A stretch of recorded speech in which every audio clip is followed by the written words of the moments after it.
예. 이사야 57장 9절에서 14절입니다. 예, 오늘은 내 백성의 길에서 걸림돌을 치우라. 이사야 57장 14절. 스탬블링 스톤. 이사야 57장 14절. 예. 또 같이 읽습니다. 또 말하기를 너희는 흙을 도두어 길을 예비하며 내 백성의 길에서 걸림돌을 치우라 하리라. 내 백성의 길에서 걸림돌을 치우라. 예. 이제 이스라엘이 지금은 예수님이 그들의 걸림돌이에요. 그죠? 그리고 이스라엘 앞에 스탬블링 스톤이 되는 민족들이 굉장히 많습니다. 거의 전 세계 거의 대부분의 국가들은 뭐 이스라엘의 후원자는 없죠. 대부분 다 걸림돌들이죠. 걸림돌을 치우라. 길에서 걸림돌을 치우라 했습니다. 내 백성의 길에서 걸림돌을 치우라 했는데, 예. 우리도 마찬가지로, 예. 이게 우리한테 적용하면 내 백성 하면 이제 크리스천이 되는 거죠. 네, 잠깐 기도하고 이 말씀을 기도하겠습니다. 주 하나님 아버지 감사합니다. 아버지 하나님 이 말씀에 기름 부어주시고 또 듣는 모든 분들에게 하나님의 말씀이 잘 전달될 수 있도록 저에게나 또 청중들에게나 아버지 저희가 모두가 주 하나님 앞에 서 있사오니 아버지 하나님께서 말씀의 은혜와 복을 내려주시옵시고 아버지 말씀이 충만하게 성령과 더불어 저희 속에 임하게 하여 주시옵소서. 감사드리며 주의 성기 합니다. 아멘. 네, 오늘 전할 말씀은 길에서 걸림돌을 치우라 합니다. 우리 주 하나님은 반석이십니다. 성경에 하나님이 반석, 돌이라는 스톤이라는 개념이 굉장히 많습니다. 반석은 모든 건축물의 기초가 됩니다. 반석에는 어떤 건물도 튼튼하게 올릴 수 있습니다. 전에 어떤 아파트가 갑자기 기울기 시작했어요. 그래가지고 이제 두 동이 있는데 한쪽이 기울기 시작해요. 15도, 20도, 30도 이래가지고 결국은 주민들 다 철거하고 그 아파트를 이제 무너뜨린 적이 있습니다. 그런데 건축 진단을 하니까 왜 그런 현상이 왜 갑자기 이 한쪽에 기울기 시작했냐면 모든 이 건축물의 기초가 여기 이런 건물들은 아닐 거예요. 그런 이 고층 빌딩은 땅을 파기 시작해서 어디까지 파야 되냐면 무조건 밑에 반석이 나올 때까지 파야 됩니다. 밑에 돌이 발견될 때까지. 그 돌이 발견되면 그 돌 위에 거기서부터 기초가 쌓여야 됩니다. 그래야지 안 무너져요. 그런데 이제 파기 싫다고 귀찮다고 중간에 적당히 하고 거기다 기초 쌓아 올려 버리면 이제 그런 사고가 터지는 거예요. 그래서 이제 무너지기 시작했던 건 한쪽에 밑에 돌까지 이 바닥이 안 내려간 거죠. 모든 그 건축물, 기본 건축물은 이 기초공사를 막 할 때 어디까지 파고 내려가냐면 밑에 돌이 발견될 때까지. 그럼 반드시 이 밑에는 돌이 있어요. 흙 밑에. 이 돌이 발견될 때까지 안 발견되면 골치 아픕니다. 몇 미터가 되나 돌이 발견될 때까지 내려가서 그 돌 위에 기초를 놓기 시작해야 됩니다. 그 돌 위에. 그래야지 건축물이 안전한 거죠. 모든 건축물은 그렇습니다. 단단한 반석이 내려올 때까지 파고 들어가는 거예요. 그래서 그 위에 일단 기둥을 놓아야 됩니다. 그렇지 않으면 건물은 작은 흔들림에도 무너지고 맙니다. 작은 흔들림이 아니라 저절로 그냥 생활하다 보면 저절로 무너져요. 그건 저절로. 우리 주님은 손을 내지 않냐고 깎아낸 돌입니다. 이 돌은 왕구를 치고 산산조각을 내는 돌입니다. 누구든지 이 돌 위에 떨어지는 자는 부서집니다. 이 돌이 누구에게 떨어지면 그를 가루로 만듭니다. 마태복음 21장 44절에 누구든지 이 돌 위에 떨어지는 자는 부서지겠고 누구에게든지 이 돌이 떨어지면 그를 갈아서 가루로 만들리라. 주님이 바로 돌인데 사람이 돌 위에 떨어지면 그 사람이 죽는 거죠. 그 돌 위에 떨어지자는 자기가 부서져 브로큰이 되는 거고 돌이 그 사람이 떨어지면 그 사람이 가루가 된단 말이죠. 이 돌은 심판의 돌입니다. 이 돌은 민족이나 국가나 가정이나 개인을 산산조각 부서뜨린 돌입니다. 주 예수님은 산돌입니다.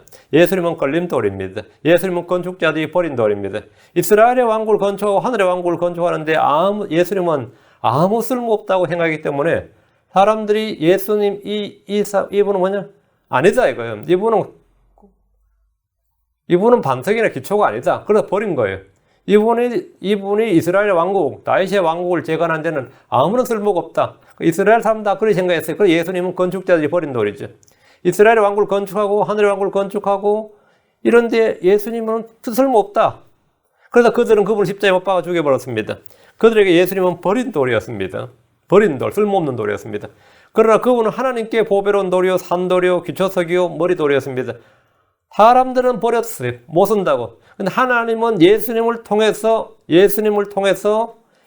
하늘의 왕국이든 하늘의 왕국이든 다윗의 왕국이든 하여튼 모든 걸 예수님을 기초로 세우십니다. 예수님이 바로 건축자들이 버린 돌, 바로 그 돌이 모퉁이의 머릿돌이 되었습니다. 누가복음 20장 17절에 그분께서 그들을 보시며 이르시되 그러면 기록된 바 건축자들이 버린 돌, 바로 그 돌이 모퉁이의 머릿돌이 되었느니라 한 이 말씀은 무엇이냐? 건축자들이 버린 바로 그 돌이 모퉁이의 머릿돌이 되었느니라. 사람들은 버린 돌, 하나님께는 뭐라? 머릿돌이다. 하나님은 예수님을 기초석으로 삼아서 하나님의 왕국을 세우셨습니다. 그분을 반석으로 삼아서 하늘의 왕국을 세우십니다. 다윗의 집을 건축할 때 모퉁이의 머릿돌이 되신 분이 예수 그리스도입니다. 교회를 건축할 때 예수님이 머릿돌이십니다. 베드로서 2장 5절에 너희도 살아있는 돌들로서 영적 집으로 건축되고, 우리는 살아있는 돌들로서 영적인 집으로 건축되고 자라납니다. 에베소서 2장 20절 22절에 또 사도들과 대언자들의 기초 위에 세워진 자들이니라 예수 그리스도께서 친히 어떤 모퉁이 돌이 되시나니 그분 안에서 모든 건물이 꼭 맞게 함께 뼈대를 이루어 주 안에서 한 거룩한 전으로 자라고 그분 안에서 너희도 성령을 통해 하나님의 처소로 함께 세워져 있느니라. 지금 건축물이다 이거죠. 예수님께서 친히 같은 모퉁이 돌이 되시고 나머지 다 건물이 착착 맞이 들어가는 거, 뼈대를 이룬다는 거죠. 그래서 자라난다. 하나님의 처소로 함께 세워져 있느니라. 예수님을 믿는 자들에게는 보배로운 돌, 산돌, 반석, 기초석이지만 믿지 않는 자들에게는 걸림돌, 올무, 실족하게 하는 돌이 되십니다. 베드로서 2장 7절 8절에 그러므로 그분께서 믿는 너희에게 보배로우시나 불순종하는 자들에게는 건축자들이 거부한 그 돌이 되셨느니라. 바로 그 돌이 모퉁이의 머릿돌이 되고 걸림돌과 실족하게 하는 반석이 되되 순종치 아니하여 말씀에 걸려 넘어지는 자들이 그리 되었나니 그들은 또한 그렇게 되도록 정하여졌느니라. 말씀에 걸려 넘어지는 자들에게, 그러니까 주님은 한 분이신데 너희에게는 보배로우시나 그들에게는 뭐라고요? 그들에게는 걸림돌과 실족하게 하는 반석이 되었다. 그들에게는, 너희에게는, 그들에게는. 예수님은 다른 분은 different kind, 아니 한 분입니다. This same Jesus. 이 동일한 예수님인데 누구에게는 뭐라고 한다고요? 보배로우신 돌. 누구에게는 걸림돌. 누구에게는 모퉁이의 머릿돌. 누구에게는 거부한 돌, 버린 돌. 이런 거죠. 크리스천들 역시 그러합니다. 우리는 누군가에게 걸림돌이 됩니다. 누군가에는 디딤돌이 됩니다. 우리는 누군가에게는 복이 됩니다. 누군가에게는 쓸모없는 사람. 이 세상에 아무런 쓸모없는 사람. 그런 거죠. 그럼 걸림돌을 치우는 방법이 뭡니까? 걸림돌을 치우는 방법. 세상 사람들은 걸림돌을 죽임으로써 길에서 치워버립니다. 그것이 세상 사람 치우는 방법이에요. 이 세상의 쓰레기들은 치워버리자. 세상의 쓰레기들은 살인자나 간음자나 이런만 쓰레기들이 아닙니다. 나치에게는 유대인들이 쓰레기들이었어요. 그래서 치워버리자 이거죠. 그렇죠? 치워버리자. 근데 또 이 세상 사람들은 교회가 바로 크리스천들이 치워버리자. 세상의 오물이다. 패스트, 흑사병 같은 자들이다. 오물이다. 치워버리자. 죽임으로써 길에서 치워버립니다. 이것이 마귀의 방법입니다. 우리는 자신을 돌이켜 그분을 믿고 받아들입니다. 걸림돌, 올무, 함량, 실족하게 하는 반석은 치우고 없애야 하는 것이 아니라 그분을 받아들일 때 구원의 반석, 살아있는 반석, 피난처, 요새, 기초석, 머릿돌이 됩니다. 사도 바울이 회심하기 전에 예수님은 그에게 박멸해야 할 원수였고 버린 돌이었습니다. 바울에게 예수님은 가시체였습니다. 사도행전 9장 5절에 그가 이르되 주여 누구시니까 하니 주께서 이르시되 나는 내가 핍박하는 예수라. 가시체를 걷어 차이가 내게 고생이라 하시거늘 가시체를 걷어 차이가 내게 고생이다. 나는 예수다. 너에게 가시체다 이거예요. 구원받은 후에 예수님은 그에게 기초석이었습니다. 그분은 구원의 기초석입니다. 그분은 심판의 기초입니다. 그분은 왕국의 기초입니다. 고린도전서 3장 11절에 아무도 이미 놓은 기초 외에 능히 다른 기초를 놓을 수 없나니 이 기초는 곧 예수 그리스도시니라. 이 기초는 예수 그리스도시니라. 이 기초는 예수 그리스도다. 우리는 이 기초 위에 금이나 은이나 보석으로 우리가 행할 일을 쌓아서 산 걸 받습니다. 길에서 걸림돌을 치우란 말씀은 걸림돌을 없애버려라, 부숴버려라 말이 아닙니다. 걸림돌을 치우는 방법은 뭐죠? 걸림돌이 반석이 되도록 그분을 믿고 받아들이라는 겁니다. 그분을 믿고 받아들이면 걸림돌이 더 이상 걸림돌이 아니라 보배로운 산돌이 되는 겁니다. 머릿돌이 되는 거예요. 걸림돌과 반석은 두 가지 서로 다른 종류의 돌이 아닙니다. 한 분 하나예요. 하나입니다. 하나. 이사야 8장 14, 15절에 그가 성소가 될 것이나 이스라엘 두 집에게는 이스라엘 두 집 하면 이스라엘의 유다와 북왕국 이스라엘 말하죠. 유다와 에브라임. 이스라엘의 두 집에게는 걸림돌과 실족하게는 반석이 되며 예루살렘의 거주민들에게는 함정과 올무가 되리니 그들 가운데 많은 사람이 걸려 넘어지고 쓰러지며 부서지고 올무에 걸려 붙잡히리라. 누구에게 그렇다는 거예요? 누구에게? 예, 그가 성소가 될 것이나 주님께서 성소가 되신다. 그분이 성전이시죠. 살아있는 성전입니다. 그런데 걸림돌과 실족하게는 반석이 된다요. 그리고 함정과 올무가 되고 많은 사람들이 그 예수님에게 걸려 넘어지고 쓰러지고 부서지고 올무에 걸려 붙잡힌다요. 하나님을 대적하면 그분은 그 하나님을 대적하는 그 사람들에게 걸림돌이 되고 실족거리가 되고 함정이 되고 올무가 되고 하늘에서 내려와 산산조각 내는 부수는 돌이 되고 반면에 하나님과 화해하고 그분을 받아들이면 그분은 머릿돌이 되고 반석이 되고 기초가 되고 산돌이 됩니다. 우리 앞에 있는 형제도 마찬가지입니다. 지금 나와 사이가 좋지 않으면 그 사람은 나에게 뭐가 되죠? 걸림돌이 되죠. 물론 나는 그 사람의 걸림돌이 돼요. 그런데 서로 화해하고 서로 사랑하게 되면 뭐가 되는 거죠? 형제가 되는 거죠. 형제가 되면 뭐가 되죠? 든든한 지원군이 되지. 후원군이 되죠. 이런 얘기를 허다합니다. 그거 없애버릴 것인가? 없애버릴 것인가? 이게 나의 걸림돌이 되니까 없애버릴 것인가? 이 걸림돌을 나의 반석으로, 기초로 삼을 것인가? 이거는 이제 각자에 달려 있어요. 자, 본문을 보겠습니다. 이사야 51장 9절입니다. 이사야 51장 9절. 또 내가 기름을 가지고 왕에게 갖고 내 향기를 더 많이 내었으며, 내가 할 때 내는 유대입니다. 유다. 이스라엘 유다를 말해요. 내가 기름을 가지고 왕에게 갖고 내 향기를 더 많이 내었으며, 또 내가 내 사자들을 멀리 보내고 내 자신을 지옥에 이르도록 비천하게 만들었느니라. 지금 이스라엘이 왜 그런 거죠? 이제 8절이 뭐예요? 8절까지가 뭐였어요? 우상숭배자들이었죠. 이스라엘은 산에 가서 막 지금 음행을 하고 지금 뭐 산당 짓고 막 그런 거 이야기했잖아요. 그리고 내가 이러니까 지금 이거는 뭐냐면 8절까지 우상숭배를 했고 9절부터 이제 외교술이에요. 여기서 기름이라고 번역된 단어는 이제 오인트먼트, 이제 약재나 연고, 고약 뭐 이런 걸 오인트먼트라 그러죠. 이제 의학 용어인데 유다가 기름을 가지고 간 왕이 누구냐면 아시리아 왕입니다. 바빌론, 이집트 등 당시 유다를 둘러싼 나라들 왕이 있었고 아시리아는 현실적으로 가장 큰 위협이었던지라 하친의 관계를 맺어야 했습니다. 아시리아는 이스라엘을 멸하고 유다를 침공하는 국가입니다. 기름을 가지고 왕에게 갔다는 말은 공물을 바치는 장면입니다. 공물을 바치는 거예요.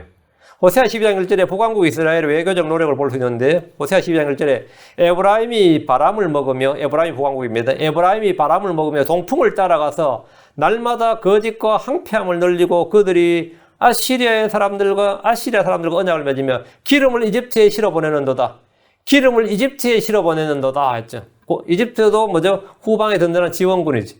나중에 이제 아시리아 침공하면 이집트에 후원을 요청하려고 아시리아 사람과 언약을 맺고 이집트에는 기름을 보낸단 말이죠. 그러니까 내가 기름을 가지고 왕에게 갖고, 이 말은 안전을 도모하기 위해서 공물을 보내고 조약을 맺는 겁니다. 내 향기를 더 많이 냈으며, 이 말씀은 향료를 더 많이 바쳤다 이 말이에요. 향기를 많이 냈다면 향료를 많이 바친다. 향료는 상당히 비싼 겁니다. 내가 내 사자들을 멀리 보내고 이집트, 아시리아, 바빌론으로 이제 왕의 사자들을 보낸 거죠. 이스라엘, 유다는 이미 주변 민족들이 눈치를 살피며 자세를 낮추고 화평을 구걸하는 상태가 되었습니다. 내 자신을 지옥에 이르도록 비천하게 만들었느니라. 이들이 와서 포로 잡으면 잡혀가는 거예요. 내 자신을 지옥에 이르도록 비천하게 만드는, 유다는 이제 바짝 엎드린 거죠. 민족과 나라의 흥망성쇠는 정치, 경제, 군사력, 외교력으로 측정되는 것처럼 보이지만 그 밑에는 주를 두려워하고 섬기는 신앙이 바탕이 되어야 됩니다. 유다와 이스라엘은 주를 믿고 섬기는 한, 그러니까 율법을 지키는 한 말이죠. 주변 민족들이 두려워하는 힘을 갖게 됩니다. 이스라엘과 유다가 땅덩어리가 작아 보여도 그들은 언제나 최강이었어요. 그런데 문제는 이들이 주를 버릴 때 힘을 잃어버려요. 마치 삼손이 머리 잘린 것처럼 말이죠. 이스라엘은 이 주를 버릴 때, 율법을 버릴 때 아무런 힘이 없어요. 그러니까 옆에 작은 암몬이나 모압도 막 건드리고 말이죠. 블레셋도 건드리고 뭐 이런단 말이에요. 아무나 와서 그냥 치면만 맞는 거예요. 주를 버리고 말씀을 버릴 때 그들은 섬기는 종이 됩니다. 섬기는 종이 돼요. 잠언 14장 34절에 의인은 한 민족을 높이거니와 죄는 어느 백성에게나 수치가 되느니라. 의인은 한 민족을 높인다. 의인은 the righteous exalt the nation. 의는 한 민족을 높이거니와 죄는 어느 백성이나 수치거리가 되느니라. 이스라엘은 우상을 숭배함으로써 점점 낮아지고 떨어졌습니다. 그래서 이 나라 꼬라지가 그 꼴이 뭐냐? 내 자신을 지옥에 이르도록 비천하게 만들었느니라. 이 나라가 나라 꼴이 아닌 거죠. 나라가 나라 꼴이 아닌 거죠. 사람을 크게 하는 건, 사람을 강하게 하는 것이 뭐냐? 뭔 같아요? 의입니다. 대부분 사람은 그 경제력이나 군사력을 생각하겠지만 사람을 강하게 하는 것, 그게 뭐냐? 의예요. 지금 대한민국을 가장 힘들게 만들고 약하게 만드는 게 뭘 같아요? 특히 남한. 북한은 우상숭배입니다. 이 수령체계랑 같은 유사종교예요. 그 왕정체제나 일본 천황체제를 그대로 수용해가지고 유교 문화와 결합시켜서 만든 게, 북한은 공산주의가 아닙니다. 그거는 천황체계나 같아요. 그래서 예를 이어서 이렇게 하죠. 북한 사람들은 한 번도 민주주의를 경험해 본 적이 없어요. 이조시대 왕정에서 바로 일제시대 수탈 받고 바로 김씨체제로 들어온 거예요. 그러니까 사람들이 민주주의를 한 번도 경험해 본 적이 없어요. 그러니까 바로 왕정체제 그대로 이렇게 사실 유지되는 거죠. 그렇게 그대로 유지되면서 이 천황체계가 그대로 김씨일가로 넘어간 거예요. 지금 이제 그 3대가 지금 그렇게 하는 거고. 그리고 유사종교죠. 그 유사종교예요. 그 수령체계라 그러죠. 남한은 북한보다 더 못지않은 게, 너무 성범죄가 그렇게 많이 터질 수가 없어요. 이 남한의 문화는 뭐냐면 기생문화입니다. 사업을 하든 뭘 하든 무조건 술집으로 가는 거예요. 그리고 이 술집에서 저 모든 비즈니스가 이루어져요. 술집에서. 술집에서 이루어진다는 것보다 술과 여자예요. 이게 전후 50년 이상을 그 전통과 간섭으로 이어져가지고 그거 없애기가 쉽지가 않는 거예요. 무조건 일 끝나면 직장 끝나도 술집으로, 끝나면 술집으로. 이 한국 사람이 그 추운 러시아 사람보다 서울 사람이 술을 2배 많이 마신다잖아요. 서울 사람의 주량이 러시아 사람 2배라잖아요. 러시아 사람 2배. 황당한 거죠. 이게 지금 통계로 그래 나와 있어요. 남한은 맨날 터지는 게 뭐죠? 맨날 음행이에요. 누구? 그건 무조건 터지는 게. 어느 나라가 제가 빨리 불법이 충만해질 것 같아요. 지금 경쟁하고 있어, 남한하고 북한이. 누가 더 빨리 이 불법이 충만해질 것이냐. 북한은 우상숭배와 이 무제한 피를 흘리는 폭력이 큰 땅을 더럽히고, 남한은 부정과 음행입니다. 이거 말로 못합니다. 부정과 음행이 없는 분야가 없어요. 되게 남한 사회. 부정과 불법. 목사님들 총회 선거에도 국회의원 선거보다 돈 더 많이 써야 됩니다. 말도 못합니다. 사람을 크게 하고 높게 하고 강하게 하는 거, 그게 뭐냐요? 의죠. 성경은 의가 한 민족을 높인다. 아브라함을 크게 만든 것은 그의 능력이 아니었습니다. 아브라함을 크게 만든 건 그의 능력이 아니라 주를 믿는 믿음이었습니다. 아브라함이 얼마나 컸냐면 남의 땅에서 온 거 아니에요. 아브라함은 히브리인이란 말 자체가. 근데 와서 아브라함이 얼마나 크고 강성해졌던지, 주변에서 아브라함과 화평의 조약을 맺었다. 왔어. 아브라함이 그렇게 크고 강해진 것은 그의 능력이 아니라 주를 믿는 믿음으로 크고 강해진 겁니다. 주님은 여호수아를 크게 하셨습니다. 주님은 다윗 왕을 크게 하셨고, 다윗을 크게 만든 게 뭐냐 이거죠. 다윗이 무슨 재주로 그렇게 크게 됐냐 이거죠. 주의 부드러움이었습니다. 시편 18편 35절에 또 주께서 주의 구원의 방패를 내게 주시며 주의 오른손에 나를 붙들고 주의 부드러움이 나를 크게 만들어 싸우며, 주님께서 주의 부드러움이 나를 크게 만들어 싸우며, 주께서 솔로몬을 크게 하셨습니다. 역대기상 29장 25절에 주께서 솔로몬을 온 이스라엘의 눈앞에서 심히 크게 하시고 그 이전에 이스라엘의 어떤 왕에게도 없던 왕의 위엄을 그에게 주셨더라. 또 역대기 1장 1절에 다윗의 아들 솔로몬이 자기 왕국에서 강하게 되었고 주 그의 하나님께서 그와 함께 계시며 그를 심히 크게 하셨더라. 주 그의 하나님께서 그를 심히 크게 하였다. 사람을 크게 하고 낮추는 것, 높게 하고 낮추는 것, 이건 누구냐? 하나님이 하신 일이다. 주께서 크게 하시고 높이시면 그는 강하게 됩니다. 스스로 자기를 크게 하고 높이면 그건 교만이라 그러죠. 망합니다. 주 앞에서 자기를 낮추고 겸손하면 주께서 그를 높이십니다. 주를 누리하고 그분의 말씀을 따르면 주께서 그를 크게 하십니다. 주의 은혜는 사람을 강하게 합니다. 주를 바라며 용기를 내면 주께서 그를 강하게 합니다. 시편 27편 14절에 주를 바라며 크게 용기를 낼지어다. 그리하면 그분께서 내 마음을 강하게 하시리라.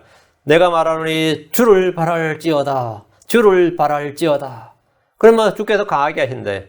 주께 소망을 둔다. 그럼 주님은 그걸 강하게 하십니다. 시편 31편 24절에 주께 소망을 둔 모든 자들아 너희는 크게 용기를 내라. 그분께서 너희 마음을 강하게 하시리라. 주께서 강하게 하신다. 나를 강하게 하시는 분은 뭐죠? 나를 강하게 하시는 분은 시편의 빌립보 4장 3절은 나를 강하게 하시는 분은 그리스도죠. 나를 강하게 하시는 그리스도를 통하여 내가 모든 걸 할 수 있느니라. 나를 강하게 하시는 그리스도입니다. 자, 10절 다시 이사야 57장 10절 내 길이 멀어서 피곤하였으나 내가 소망이 없다 하지 아니하였으니 내 손에 생명을 찾았으므로 내가 근심하지 아니하였느니라. 유다는 멀리 왕들의 공물을 보내느라 지치고 피곤했지만 소망이 없다 하지 않았습니다. 이게 다 쓸데없는 짓이 아니라 이게 다 나중에 큰 도움이 된다. 사람들은 늘 그러죠. 제가 어떤 분한테 그 쓸데없는 짓이다 그러니까 나보고 사회생활 별로 안 해서 모른다고 하면서 이게 다 나중에 얼마나 큰 저게 된 자산인지 모른다고 그러더라고요. 얼마 안 갔어. 그 사람의 도움받았던 사람들이 그 사람 어려졌을 때 눈길도 안 주죠. 사람을 전혀 모르는 거지. 그렇게 엄청 그렇게 사람의 공을 들이는 거예요. 경조사 다 챙기고 이렇게. 사람이 재산이다. 그런 신조를 가진 사람들이 있어요. 사람이 재산이다. 사람이 재산이다. 또 이제 한국 사람들은 이제 피부치밖에 없다. 근데 진짜 힘들면 피부치도 아무것도 아닙니다. 피부치란 거 별거 아니에요. 근데 이스라엘은 지금 이렇게 해놔야 되는 거죠. 기름 보내고, 향료 보내고, 돈 보내고, 막 화친을 맺고 이렇게 해놔야 돼요. 그렇게 하면 뭐냐? 근데 내 길이 멀어서 피곤하여서나, 이제 얼마나 피곤해요. 소출 걷어가지고 곡물 다 갖다 바쳐버리면, 최근에 제일 자주 이제 헐리우드 영화에 자주 나오는 게 아일랜드와 잉글랜드, 스코틀랜드 이런 거 있죠? 맨날 곡물 다 갖다 바치니까 이제 영국에서 다 뺏어가는 거예요. 아일랜드 얼마나 척박한 땅인데 거기서 조금 난 거 다 뺏어가 버리고 스코틀랜드 난 거 뺏어가 버리고 그 영국만 부자 되는 거예요. 그래서 그들이 지금 감정이 좋겠어요, 안 좋겠어요? 안 좋죠. 워낙 오랜 수탈하는 게. 그러면 그들이 소망이 없다 그러죠. 근데 소망이 없다. 여긴 소망이 없다. 그들이 기름을 보내고 향료를 보내고 이런저런 귀한 곡물 바치느라 나라의 살림이 거덜날 지경이었지만 그래도 여전히 일말의 소망이 있다고 여긴 겁니다. 군사력이나 경제력은 약하지만 언약을 맺음으로 나라를 지킬 수 있다고 생각했습니다. 사람들은 최악의 상황이 될 때까지 희망의 끈을 놓지 않습니다. 내 손에 생명을 찾았으므로 이 말이 뭐냐면 할 수 있는 데까지 최선을 다해보자는 겁니다. 망할 때까지 죽을 때까지 그들은 소망이 있다고 생각합니다. 그들은 평화조약을 맺은 종이조각 하나로 이제 평화가 왔다고 주장하며 근심하지 않습니다. 나라와 나라 간의 평화를 가져오는 것은 외교 문서가 아니라 강력한 힘입니다. 이 부분을 말할 때마다 언급된 인물이 참으로 불명예스러운 이름이에요. 영국의 네빌 체인벌린 총리입니다. 네빌 체인벌린 총리는 참 신사였죠. 1938년에 독일 미넨에서 영국, 프랑스, 독일 이렇게 회담을 열었어요. 그래가지고 히틀러하고 회담을 맺었죠. 9월 30일 회담을 맺었는데 영국에서는 네임벌린 총리, 네빌 체인벌린 총리, 프랑스는 이제 에드와르 그래도 욕을 덜 먹어요. 에드와르 달리디 이렇게 독일의 아돌프 히틀러. 그때 이탈리아 4개국이었구나. 그때 이탈리아가 무솔리니였습니다. 무솔리니가 그 4개국 평화협정에 서명을 했는데 9월 30일 자정을 넘보다 새벽에 이제 4명이 서명을 했어요. 그래서 서명하고 나서 이 양반이 새벽에 바로 짧게 잠을 자고 아침에 그냥 비행기 타고 영국으로 건너와가지고 그 공항에서 막 영국 국민들이 이제 총리 돌아와서 막 평화협정 맺었다고 막 환영을 하는데 독일에서 명예로운 평화를 들고 돌아왔다. 이것이 우리 시대의 평화다 하면서 막 떠든 거예요. 지금도 그 동영상 남아 있습니다. 그리고 이게 BBC를 통해서 이제 방송을 통해 전국에 이제 영국 전역에 방송이 되고 그때 국민들은 완전히 대환영이었고 이 체인벌린 총리를 노벨 평화상 후보로 이제 추천했어요. 노벨 평화상 후보로. 국내 여론이 압도적으로 이제 평화협정을 지지했죠. 굴욕적이라도 전쟁보다는 평화가 낫다. 아무리 나쁜 평화도 전쟁보다 낫다. 이런 정치 철학을 가졌어요. 아무리 나쁜 평화도 말이에요. 아무리 좋은 전쟁보다 낫다 이거예요. 근데 이제 처칠 같은 사람이 기가 막힐 놀이였죠. 그 당시 처칠은 그때 저게 아니었어요. 그건 굴욕이지. 그게 어떻게 평화를 보장하냐. 근데 그 이제 외교 문서를 들고 막 이제 막 그 국민들 앞에서 이제 막 이게 평화다 이렇게 했죠. 그게 이제 그 당시 영국 정철학이었고, 그 히틀러가 그거 딱 보면서 이제, 저놈들은 전쟁을 싫어한다는 거 알았어요. 저놈들은 전쟁을 싫어한다. 그래서 체코를 그냥 잡아먹었는데, 그 당시에 체코하고 프랑스가 동맹이었습니다. 근데 체코가 프랑스한테 야, 독일 쳐들어온다. 이렇게 프랑스가 뒤짐딱지고 우리는 뭐 쳐다보지 않는 거죠. 그 누가 도와줘요? 이미 협정, 그때부터 이제 히틀러가 마음대로 유럽을 유린하기 시작한 거예요. 이놈들은 전쟁을 무서워한다는 거 한 거예요. 전쟁을 무서워한다. 그리고 우리가 아무리 공격해도 이놈들은 꼼짝 안 한다. 그럼 마음대로 그냥 히틀러가 유럽을 휩쓸기 시작한 겁니다. 그게 아주 유명한 사건이죠. 평화조약이라는 거. 그리고 이 말로 맺은 평화는 아무 소용이 없다. 힘의 바탕을 두지 않으면 평화랑은 절대로 지켜지지 않는다는 것을 그때 이제 다들 알게 된 거예요. 힘으로 맺어지지 않는. 그러니까 이스라엘이 바로 지금 유다가 지금 체인벌린 총리 같은 사람이었어요. 유다는 지금 주 하나님이 아니라 자기들이 바친 곡물로 평화를 구별하는 거예요. 이건 나만이 비슷합니다. 지금 이런 식입니다. 나만이. 이렇게 하면 상대방이 되게 좋아하겠죠. 상대방이 전쟁 두려워한다는 거 알면 게임 끝난 거예요. 전쟁을 두려워한다는 걸 알기 시작하면 이거는 이미 끝난 거예요. 이놈들은 전쟁을 피하려고 하는구나. 가능하면 전쟁 안 하려고 하는구나 하는 게 이게 간파되면 이 게임 끝난 거예요. 뭘 갖다 바쳐도 끝난 거예요. 계속 위협해서 뺏어낼 수 있으니까 다 뺏어먹고는 결국은 치는 거죠. 이스라엘의 소망은, 이스라엘의 힘은 누구죠? 하나님이죠. 하나님이 아닌 지금 자기들의 힘으로 막 하면서 아직은 소망이 있다. 그래서 해볼 때까지 해보자. 뭐 이런 거죠. 이스라엘의 소망은 정치나 외교나 군대가 아니라 주 하나님이고, 주 하나님에 의해서만 안전이 보증이 됩니다. 시편 77편 5절에 주 하나님이여 주는 나의 소망이시니다. 주는 내가 어릴 때부터 신뢰하는 신이다. 그러니까 주 하나님 없이 이놈들이 주 하나님 없으면 소망이 없는 건데 주 하나님 없이 자기들 힘으로 하면서 소망이 없다 하지 않는다는 거죠. 주 하나님께서 하신 말씀이 예레미야 17장 13절 주여 이스라엘의 소망이시 주를 버리는 모든 자들은 부끄러움을 당하며 나를 떠나는 자들은 땅에 기록되니 이는 그들이 생수의 셈인 주를 버리기 때문입니다. 주여 이스라엘의 소망이시여 주여 이스라엘의 소망이 주는 이스라엘의 소망이시다. 주를 버리면 부끄러움을 당합니다. 주를 신뢰하면 소망이 있습니다. 나의 소망은 예수 그리스도입니다. 그분은 영광의 소망이시고 의의 소망이시고 복음의 소망이시고 구원의 소망이시고 약속의 소망이시고 영원한 생명의 소망이십니다. 자, 주를 버리면 어떻게 되느냐? 주를 버리면 내가 소망이 있다, 아직 희망이 있다, 아직 힘이 있다. 다 쓸데없는 소리예요. 다시 11절입니다. 내가 누구를 무서워하며 두려워하였기에 거짓말을 하고 나를 기억하지 아니하며 그것을 내 마음에 두지 아니하였느냐. 내가 옛적부터 잠잠하였으므로 내가 나를 두려워하지 아니하는 것이 아니냐. 이스라엘이나 유다는 아시리아가 무섭고 두려웠습니다. 이집트나 바빌론 역시 두려움의 대상입니다. 주변의 나라들 역시 만만한 상대가 없었습니다. 내가 누구를 무서워하며 두려워하였기에 라는 말씀은 그들이 두려워하는 것이 무엇이며 누구냐는 겁니다. 사람이 주를 두려워하면 두려워할 것이 아무것도 없습니다. 사람이 주를 두려워하면 두려워할 것이 없어요. 사람이 주를 신뢰하고 그분의 말씀에 두려워 떨 때에 원수들 앞에다 담대합니다. 세상을 이깁니다. 막을 이기고 죄를 이기고 육신의 정욕을 이깁니다. 주님께서 창세기 2장 1절에 아브라함아 두려워하지 말라 나는 내 방패요 내가 받을 지극히 큰 상급이니라 지극히 큰 보상이니라 하셨습니다. 갈렙과 여호수아는 거인들이 있는 가나안 땅을 탐지하고 돌아와서 이렇게 말했습니다. 민수기 14장 9절 오직 너희는 주를 대적하여 반역하지 말며 또 그 땅의 백성들을 두려워하지 말라. 그들은 우리의 양식이니라. 그들의 방어자는 그들에서 떠났고 주께서 우리 함께 계시느니라. 그들을 두려워하지 말라 하였으며 그들을 두려워하지 말라. 주께서 우리 함께 하신다. 주께서 이스라엘에 반복해서 하시는 말씀이 그들을 두려워하지 말라 이거예요. 신명기 3장 22절에 너희는 그들을 두려워하지 말라. 주 너희 하나님 그분께서 너희를 위하여 싸우시리라. 신명기 7장 18절에 너희는 그들을 두려워하지 말고 오직 주 내 하나님께서 파라와 온 이집트에게 행하신 것을 잘 기억하되. 신명기 7장 21절에도 너는 그들을 두려워하지 말라. 주 내 하나님 곧 크고 두려운 하나님께서 너희 가운데 계시느니라. 사람이 사람을 두려워하면 거짓말을 하게 됩니다. 사람이 사람을 두려워하면 올무에 걸립니다. 잠언 19장 25절에 사람을 두려워하면 올무에 걸리려니와 누구든지 주를 신뢰한 자는 안전하니라. 사람을 두려워하면 뭐라고? 올무에 걸린다. 사람을 두려워하면. 직장 다니는 사람은 상사를 두려워하는 사람 있죠. 상사를 너무 두려워하면 올무에 걸려요.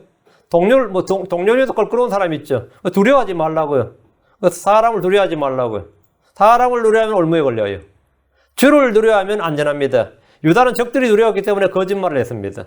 사람의 마음은 모든 것보다 거짓되고 사악하기 때문에, 모든 것보다 이 부패하고 거짓되기 때문에 약간의 위기가 닥쳐도 쉽게 거짓말합니다. 거짓말이 뭐 아주 크게 막 죽인다 그래요? 거짓말 하는 거 아니에요. 원래 죽인다 그러면 참말이에요. 아주 작은 일에 그냥 거짓말합니다. 그래서 선의의 거짓말, 어쩔 수 없는 거짓말, 화해를 위한 거짓말, 분란을 덮기 위해서 하는 거짓말, 거짓말도 참 다양합니다. 왜 거짓말을 나오냐면 괜히 내가 말해가지고 분란 키울 필요도 없고 시끄럽게 할 필요도 없고, 그러다 보니까 뭐죠? 나중에 드러나면 또 그 덮으려면 또 거짓말이 되고, 거짓말 점점 쌓이고 더 많아지죠. 거짓말에 대한 변명도 많아요. 죄에는 두려움이 있습니다. 사람이 뭔가를 두려워한다는 것은 뭐가 있다? 죄가 있다예요. 죄가 있다. 의인은 뭐죠? 사자같이 담대. 양심의 거리낌이 없고 할 때는 담대하죠. 죄에는 두려움이 있어요. 죄에는 두려움이 있고, 또 다음에 뭐냐? 거짓이 있다면. 사랑에는 결코 두려움이 없고 완전한 사랑은 두려움을 내줬습니다. 주님은 우리에게 두려움의 영을 주지 아니하시고 권능과 사랑과 건전한 생각의 영을 주셨습니다. 이스라엘은 누가 두려웠기에 거짓말하고, 누가 두려웠기 때문에 거짓말하고 주를 기억하지 않고 그것을 마음에 두지 않았느냐 이거예요. 유다는 적들이 두려웠습니다. 너무 두려웠어요. 다시 지금 11절 봅니다. 내가 옛적부터 잠잠하였으므로 했는데, 요거는 번역이 좀 의역을 한 겁니다. 내가 옛적부터 잠잠하지 아니했어. 내가 옛적부터 잠잠하지 아니했던가? Have not I hold the peace?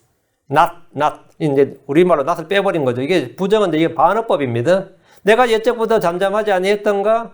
그리하여 내가 나를 두려워하지 않는 것이냐? 이게 이제 반어법이죠. 근데 의미는 맞아요. 내가 옛적부터 내가 학생이 아니냐? 내가 주의 백성이 아니냐? 이 말은 내가 주의 백성이다. 내가 학생이다. 이 말이에요. 내가 옛적부터 잠잠하지 아니했던가? 주님께서 이 말을 뭐냐면, 내가 잠잠했다. 이 말은 맞습니다. 근데 그 번역은 의역을 하면 직역을 해야 됩니다. 내가 옛적부터 잠잠하지 아니했던가? 그리하여 내가 나를 두려워하지 않는 것이냐? 이렇게 말씀하신 거. 앞부분은 반어법이에요. 주께서 내가 옛적부터 잠잠하지 않았느냐? 이렇게 하셨는데, 이들이 주를 잊고 주께서 행하신 일을 잊었기 때문입니다. 사람들은 주께서 행한 일을 알지 못할 때 주께서는 잠잠하시다, 침묵하신다, 세상 일에 간섭하지 않는다, 우리와 같다는 식으로 망상을 합니다. 주를 알지 못한 이들은 주께서 잠잠하지 아니했지만 늘 잠잠한 것으로 생각을 합니다. 주님은 언제나 일하셨습니다. 주님은 말씀하셨고 징계하셨고 책망하셨고 바로잡으셨습니다. 주께서 행하신 일을 모르기 때문에 그들은 주를 두려워하지 않는 겁니다. 그래서 내가 나를 두려워하지 아니하는 것이, 그래서 너희가 나를 두려워하지 않는 것이냐? 내가 나를 두려워하지 아니하는 것이 아니냐? 하나님의 두려움을 모르는 이유는 하나님의 오래 참으심과 긍휼을 멸시하기 때문입니다. 징계와 심판이 속히 집행되지 않기 때문입니다. 내가 옛적부터 잠잠했더란 말이냐? 내가 옛적부터 잠잠했단 말이냐? 이렇게 반문하신 거예요. 주님의 오래 참으심과 긍휼을 주님의 무관심으로 잠잠함으로 알거나 주께서 계시지 않는다는 무신론이나 불신으로 발전하는 경우도 있습니다. 주께서는 모든 사람이 회개할 기회를 주신 거고 오래 참으신 겁니다. 잠잠하시다 이렇게, 그걸 이제 주께서 잠잠하시다 이렇게 행한 겁니다. 시편 50편 21절에 내가 이 일들을 행하였을지라도 내가 잠잠하였더니 내가 나도 전적으로 너와 같은 일을 행하였도다. 그러나 내가 너를 책망하고 그것들을 내 눈앞에 차례대로 놓으리라 하시는도다. 주님은 잠잠하신 분이 아니라 모든 걸 잠잠케 하시는 분이십니다. 주님은 지금도 일하고 계십니다. 주님은 졸지도 주무시지도 않고 일하시는 분입니다. 시편 62편 1절에 시온의 의가 광채같이 예루살렘의 구원이 타는 등불같이 나아갈 때까지 내가 시온을 위해 잠잠하지 아니하며 예루살렘을 위해 안식하지 아니하리니. 주께서는 잠잠하지 아니하였던가 했는데, 내가 잠잠하지 아니하였던가 이 말씀은 예루살렘과 유다의 범죄와 범법에 대해서 재앙과 징계의 심판을 속히 내리지 않고 오래 참으셨다 이 말이. 내가 오래 참았기 때문에 너희가 지금 나를 두려워하지 않는 것이냐 이거예요. 주의 오래 참으심의 끝이 뭐냐? 심판입니다. 이제 북왕국 이스라엘은 아시라의 칼에 망합니다. 남왕국 유다는 바빌론의 칼에 멸망합니다. 그들은 고통의 날에 주의 잠잠하심에 대해서 울부짖습니다. 이사 64장 12절에 오 주여 이런 일들에도 불구하고 주께서 참으려 하시나이까? 주께서 잠잠하시고 우리를 심히 괴롭게 하려 하시나이까? 주께서 잠잠하신 것이 아니라 징계의 기간을 채우도록 기다리시는 겁니다. 주님은 불법의 충만함이 찰 때까지 심판하시고 징계의 기간이 차면 그들을 다시 회복해 주십니다. 바빌론의 포로 기간은 70년을 다 채워야지 주님께서 풀어줘요. 주의 오심은 이방인의 불법이 충만할 때까지 기다려야 됩니다. 대환란은 정해진 날수가 있습니다. 어찌되었든 우리는 잠잠하지 말고 목소리를 아끼지 말고 주께 부르짖어야 됩니다. 이사야 62장 6절에 오 예루살렘아 내가 내 성벽 위에 파수꾼들을 세웠나니 그들이 낮이나 밤이나 결코 잠잠하지 아니하리라. 주에 관하여 말하는 자들아 너희는 잠잠하지 말며 주에 관하여 말하는 자들아. 예, 구약에서는 대언자들이죠. 신약에서는 뭐죠? 예, 목사들이죠. 선교사들, 목사들. 예, 모든 크리스천들은 전부 다 선교사입니다. 다 전도자예요. 주에 관하여 말하는 자들아 너희는 잠잠하지 말라. 너희는 잠잠하지 말라. 다시 12절 이사야서 다시 57장 12절 내가 내 의와 내 행위를 밝게 알리리니 그것들이 내게 유익을 끼치지 못하리라. 이 구절은 내 의와 내 행위를 있죠. 주님께서는 내가는 주님이죠. 내 의와 유다 이스라엘의 의와 내 행위를 밝게 알리리니 지금까지 계속해서 지금 주님께서 지금 알리고 계시잖아요. 1절부터 계속해서 이스라엘 죄를 지금 불법을 계속 드러내고 계시죠. 그런데 이제 이 구절을 이제 이게 내 의가 아니라 내 의, 내가 내 의와 내 행위 이게 다이가 아니라 유로가 아니라 마이로 해야 된다. 이렇게 주장하는 애들이 이렇게 번역해야 된다고 주장하는 애들이 있고 어떤 시리아 역본에 보면 이제 아람어 역본에 보면 내 의라고 되어 있습니다. 내 의라고. 근데 주석서들에 보면 이거는 좀 내가 내 의와 내 행위가 아니라 하나님께서 내 의와 내 행위를 너희들에게 밝게 알려준다. 이렇게 해서 말이 맞지 않느냐는데 그럼 뒤가 안 맞아요. 그것들이 내게 유익을 끼치지 못하려면 하나님의 의와 하나님의 행위가 유익을 끼치지 못한다는 말이 돼 안 돼. 영 말이 안 되죠. 더 이상 그렇게 성경을 고친다는 게 얼마나 이게 말이 안 되는지 보여주는 거예요. 성경을 고치지 말고 자기 마음을 고쳐야 돼요. 자기 마음을. 여기서 말한 내 의와 내 행위란 것은 이스라엘의 자기의입니다. 이스라엘이 세우려고 했던 자기의, 이스라엘의 행위, 그 이스라엘의 불의와 불법이에요. 내 의는 불의죠. 불의, unrighteousness고 내 행위는 불법의 행위입니다. iniquity라고. 이스라엘의 불의와 불법의 행위를 말합니다. 그들은 하나님의 의를 알지 못한 채 자기 의를 세우려 했지만 그들의 의는 다 더러운 누더기 같은 것이었습니다. 대언자 이사야가 이걸 이야기했죠. 이사야 64장 6절에 우리의 의는 어떻다고요? 그러나 우리는 다 부정한 물건 같고 우리의 모든 의는 더러운 누더기 같으며 우리는 다 잎사귀같이 시들므로 우리의 불법들이 바람같이 우리를 몰아갔나이다. 그게 주님께서 보여주는 거죠. 내 밝히 알리리리 이 말이에요. 그들의 의라는 것은 아무것도 아니다 이 말이죠. 그것들이 내 의와 내 행위가 내게 유익을 끼치지 못하였느니라. 공물 갖다 붙이고 평화협정 맺고 막 여기저기 가서 아양 떨고 그거 다 아무 유익을 끼치지 못했다. 이스라엘의 의와 행위는 믿음에서 난 의, 믿음의 행위가 아니었기 때문에 그것들이 아무 유익을 주지 못합니다. 이 의가 하나님의 의라면 재난의 날, 심판의 날에 유익을 끼칩니다. 사람의 의는 다가올 재앙에서 자기를 건지지 못합니다. 율법에서 나는 의는 하나님 앞에서 아무것도 아닙니다. 오늘날 사람들은 이익과 유익에 매우 민감합니다. 이익이 없는 일을 헛짓이다, 쓸데없는 짓이라고 합니다. 주님께서 그것들이 내게 유익을 끼치지 못하였느니라. 나한테 아무런 이익이 없었다 이 말이에요. 특히 요즘 사람들이 이익이 얼마나 민감해요. 그럼 이익 없는 일, 유익 없는 일을 해요, 안 해요? 안 하지. 하고 나서 뭐죠? 만약 그렇게 했다면, 이게 쓸데없는 일이 됐네, 막, 헛고생했네, 이렇게 막 후회하잖아요. 에서는 자기의 장자권이 굉장히 귀한 거죠.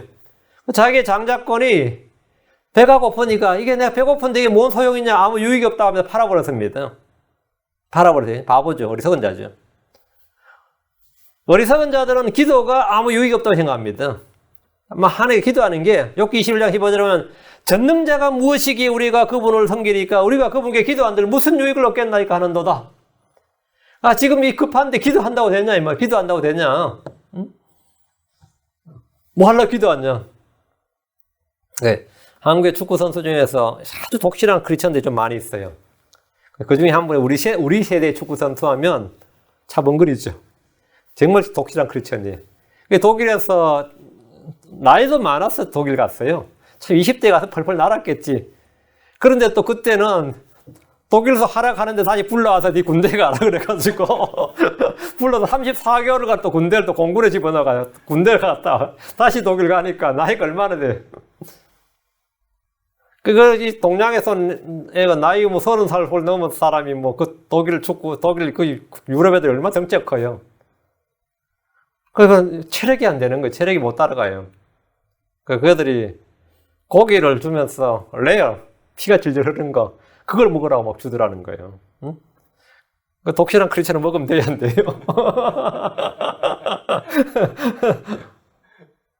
그런데 이 사람이 살아남기 위해서 그거를 먹었던 거예요. 막 살아남기 위해서. 그러면 마음속에 죄책감이 들어요, 안 들어요? 그렇게 하더라고 막 부딪히고 해야 되니까. 그게 라커룸에서 이제 하면 맨날 이 사람은 기도를 했어요. 이 게임을 하기 전에 늘 기도했다고. 오늘 안 다치고 잘하게 해달라고요. 그 부딪히면 정강이 날아가 버리고 발 날아가 버리고 이러면 게임 끝나는 거예요. 그러니까 안 다치고 골 넣게 해달라고 기도를 막 하루도 안 빠지고 사람은 기도했다 그래요. 그 간증해 보면. 그러면 그거를 막 기자들이 사진을 찍어도 그거는 유럽 애들은 다 이거거든요. 이거 말거든. 기도 안 해요, 그쪽은. 루터교라고, 독일 루터교라고 해도 다 그러고 있어요. 근데 그렇게 그 관중수 애들이 막 조롱을 하더라는 거죠. 야, 기도한다고 골 들어갔냐? 그 시간에 달리기나 해라, 막. 그 시간에 몸이나 풀어라, 뭐 엎드려서 기도를 하고 있냐? 근데 이 사람 맨날 벤치에 그렇게 막 이래가지고 기도를 하고 있으니까 전부 다 그러더라는 거예요. 그리고 또 그날 또 골 못 넣으면 그 사진 찍어서 그 또 내가지고는 한 발자국 뛰어야 될 때 이러면 지금 이러고 있더라, 막 이러면서 그렇게 욕을 먹었다는 거예요. 뭐 잘했죠, 그 양반 엄청. 독일서 잘했어요. 그러면 그렇게 기도한다고 뭐가 되겠느냐? 기도한다고 우리가 그분께 기도한들 무슨 유익을 얻겠나이까? 이거는 말이죠. 우리가 함께하는 사람도 육신적인 사람이거나 크리스천이라 육신적인 사람이거나 불신자일 때는 항상 이욕 먹습니다. 그러다가 이제 하다 안 되면 뭐라는 줄 알아? 하다 자기들 생각보다 도저히 안 돼, 불가능하 이러면 야, 기도라도 해봐. 그래요, 그때는. 그때 됐는데 반대로. 야, 네 크리스천이면 기도라도 해봐. 이러고 있어요. 저 이거 말 경험했어요. 응? 제가 군대에서 자꾸 부대 사고가 터지니까 우리 그 장교가 소대장이 불신자였거든요. 근데 그 양반이 크리스천들 불러서 기도시키더라고. 그게 뭐냐면 무당푸닥거리하는 개념 똑같아요. 우리 소대에 무당이 없으니까 대신 뭐 한 거죠? 크리스천들 이번에 기도시켰다니까. 나 참. 세상이 참 희한하더라고요. 기도한들 무슨 유익이 있으니까 이러면서요. 그걸 평소엔 다들 그래요. 기도한들 무슨 유익을 얻겠나니까 하는도다. 진짜 그럽니다. 대부분의 사람들은 기도나 믿음이 밥 먹여주나 그래요. 성경 공부는 심리적으로 약한 이들이 일시적으로 의지하는 종교에 지나지 않는다. 제가 대학 다닐 때 우리과 제일 나이 많은 어떤 교수한테 이 복음을 한번 전해보려고 이야기했는데 항상 그분이 하는 말이요. 볼 아들들 중에서도 제일 약한 놈이 아버지를 제일 많이 의지한다고 그래. 그 말이 뭐예요? 크리스천들은 뭐 제일 약한 놈들이라 이거야. 그래서 하나님 아버지 찾는다는 거예요. 제일 약한 놈이 원래 아버지 찾고 의지한다. 자립할 적이 없기 때문에. 그래서 우리 또 내가 뭐라 그러면 하여튼 그런 식으로 계속 나를 이제 이게 짓뭉개더라고요. 그럼 나이가 원창 너무 많은 분이긴 하지만 내가 참 안타깝게 생각했어요. 나중에 시도 안 먹히니까 말도 안전하게 됐지만. 나중에 제가 그분이 워낙 유명한 분이니까 그분 어제 못되지는 신문 찾아봤더니만 그 높은 고층 빌딩에서 뛰어내려 자살했더라고요. 그분 유명한 분이에요. 그 교수님이. 유명한 교수님이에요. 근데, 그러니까 그분 찾으면 내가 나올 것 같아서 한번 찾아봤더니만, 몇 군데, 지금 인터넷에 있더라고요. 그래서 죽은, 그때 보니까, 뛰어내렸더라고요. 나 참 안타깝더라고요. 맨날 약한 사람을, 약간, 그렇게 맨날 저한테 그런 식으로 이야기했던 분인데, 가장 약한 분은 자기였어요. 응? 못 이기고 그냥 뛰어내린 거예요. 저는 그분의 심정을 충분히 이해는 해요, 한편으로는. 그게 뭐 의미가 있냐, 이거. 심리적으로 약한 이들이 일시적으로 의지하는 종교, 이렇게 말하지만, 실제로 그렇게 말한 그들이 가장 약한 자들이에요. 사람들은 유익한 것과 무익한 걸 구분하지 못합니다. 에서는 자기 가장 유익한 걸 무익하다고 생각했죠. 그죠? 근데 기도는 가장 유익한 건데 무익하다고 생각. 무슨 유익을 얻겠느냐, 이런단 말이죠. 유대인들의 종교 행위는 그들이 유익을 끼치지 못하지만 유대인들은 뭐라고요? 주님께서는 그것들이 내게 유익을 끼치지 못하리라 하지만 그들은 그것이 뭐라고요? 소망이 있다. 아직 우리 손에 생명이 있다. 이런단 말이죠. 재물은 진노의 날에 유익을 끼치지 못합니다.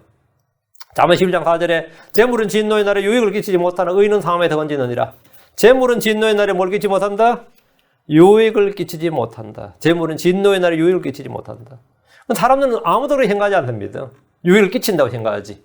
이집트를 신뢰하는 것은 유익을 주지 못합니다. 이사야 3장 5절에 그들이 자기들의 유익을 주지 못하는 백성을 인하여 다 부끄러워하였나니 그 백성은 도움도 못되고 유익도 못되며 다만 수치와 모욕이 될 뿐이니이다. 우리가 사람을 신뢰할 때 말이죠. 그것이 내게 유익을 주지 못합니다. 오히려 뭐라고요? 수치와 모욕이 될 뿐이다. 도움도 못되고 유익도 못된다요. 우리는 주를 신뢰해야 돼요. 색인 형상은 아무 유익을 주지 못합니다. 색인 형상은. 이사야 44장 9절 10절 색인 형상을 만드는 자들은 다 헛되며 그들이 기뻐하는 것들은 유익을 끼치지 못하리니 그것들이 그들의 증인으로다. 그것들은 보지도 못하며 알지도 못한 즉 그들이 부끄러움을 당하리라. 누가 신을 만들거나 색인 형상 곧 아무에게도 유익을 끼치지 못하는 형상을 부어 만들었느냐? 누가 만들었냐? 아무 유익을 끼치지 못하는. 이게 너희 수호신이야. 근데 그게 수호신입니까? 부적 하나 한다고 이게 뭐 도움이 되냐? 아무 유익을 끼치지 못한다고요. 그러니까 돈 내고 부적 만들고 말이죠. 돈 내고 뭐 젊게 보고 돈 내고 뭐 하고 색인 형상 만들고 아무 의미 없다 이거. 색인 형상은 아무 유익을 주지 못합니다. 마술과 수많은 마법은 아무 유익을 주지 못합니다. 이사야 47장 12절에 이제 젊어서부터 힘써 행하던 내 마술과 수많은 마법을 가지고 서보라. 혹시라도 내가 유익을 얻을 수 있거든.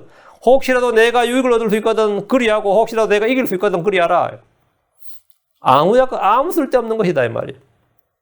주를 따르지 않는 제사장과 대언자들 목자들은 백성들에게 아무 유익을 주지 못합니다.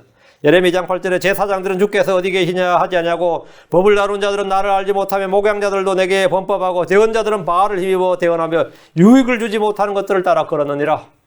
아무도 유익을 주지 못하는 거예요.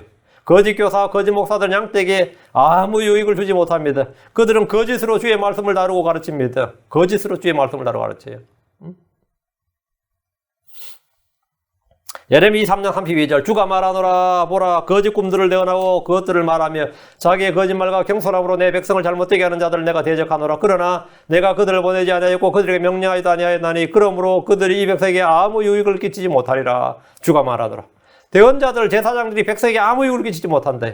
오늘날 교회 목사들이 내 삶에 아무런 유익을 끼치지 못한다. 뭐 같은 말이에요. 성경교사가 선교사가 아무런 유익을 끼치지 못한다 이거예요.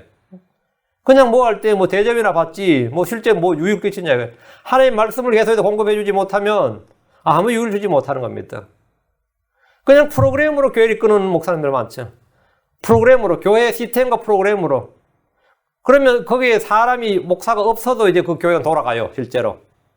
왜 시스템이 잘 돼 있으면 목사가 없어도 돌아간다고. 그런 교회를 만들면 되냐 안 되냐 안 됩니다. 교회라는 것은 말이죠. 하나님의 사람이 없으면 그건 교회가 아닌 거예요. 근데 그런 시스템을 만들려고 많은 사람들이 시도를 합니다. 그건 100% 실패예요. 그러면 교회가 죽은 교회예요. 교회가 죽은 교회입니다.